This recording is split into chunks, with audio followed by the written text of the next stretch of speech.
નમસ્કાર મિત્રો તમે વિડીયોમાં જોઈ શકો છો કે જંગલનો શક્તિશાળી મહેમાન નીલગાય અને નાનો એચએફ આકલો મસ્તીમાં કુસ્તી કરી રહ્યા છે.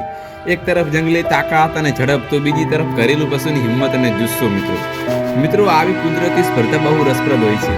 અંત સુધી વિડીયોને જરૂર જુઓ અને કોમેન્ટમાં જરૂર લખજો કે તમારી નજરે કોણ જીતશે, નીલગાય કે નાનો એચએફ આકલો. તમારો જવાબ અમને જરૂરથી જણાવજો અને વિડીયો ગમે તો લાઈક, શેર અને સપોર્ટ કરવાનું ભૂલતા નહીં અને ચેનલને અવશ્ય સબસ્ક્રાઈબ કરજો. ખૂબ ખૂબ ધન્યવાદ મિત્રો.